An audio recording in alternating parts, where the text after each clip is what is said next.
Hi, this is Chris McKaylee, and I wanted to talk on today's video podcast about SEIs, what are called statements of economic interest that are required to be filed by certain public officials. California's Government Code in Title IX, Chapter 7, Article 5 requires these statements of economic interest, or SEIs, to be filed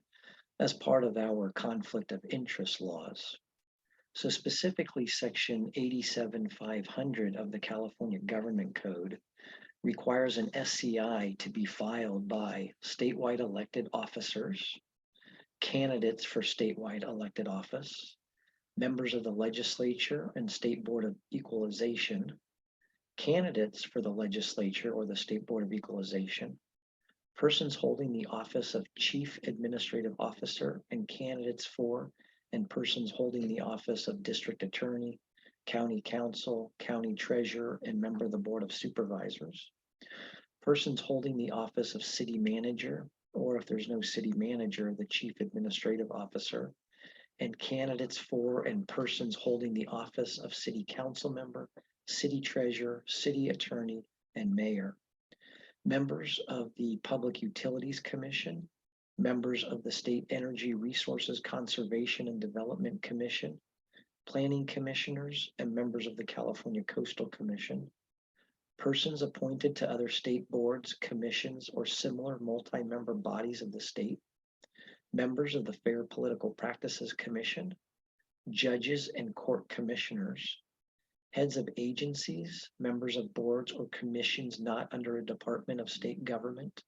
and members of boards or commissions not under the jurisdiction of a local legislative body. Also, the heads of local government agencies and members of local government boards and commissions, for which the FPPC is the code reviewing body for that local entity. Designated employees of the legislature, designated employees under contract to more than one joint powers insurance agency and who elect to file a multi-agency statement, members of a state licensing or regulatory board, bureau, or commission, as well as persons, certain other specified persons in Section 87-500. Now, Section 87-500.2 of the Government Code allows an agency to permit the electronic filing of a statement of economic interest in accordance with regulations that have been adopted by the FPPC. And the FPPC is required to use common database integration features in their development of the database design requirements for all electronic filings that may be used. And an agency is prohibited from charging a person to electronically file their SEI. In addition, Section 87-500.2 requires an agency's proposed electronic filing system to meet 4 specified requirements. Additionally, the FPPC may adopt regulations to require that an agency redact information on an SCI prior to posting that statement of economic interest on the internet. The FPPC may conduct discretionary audits of an agency's approved and certified electronic filing system in order to evaluate its performance and compliance with the requirements of the Government Code. The FPPC is required to accept an electronic copy of an SCI that's forwarded to it by an agency that has received an electronically filed statement from one of their filers. Section 87-500.3 authorizes the FPPC to develop and operate an online system for filing statements of economic interest. This online system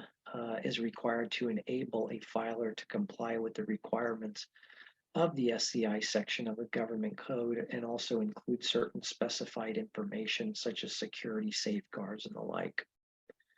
Moreover, the FPPC is authorized to make all the data filed on a system available on the Commission's internet website. It has to be done in an easily understood format that provides the greatest public access. And the FPPC is also required to provide assistance to those who are seeking public access to the system. In Section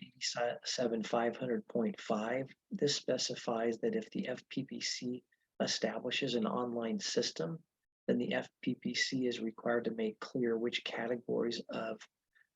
filers of the SCI electronic through their online system,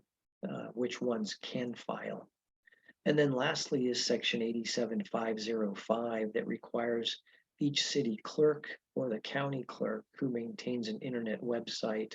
to post on that website a notification that includes certain specified information.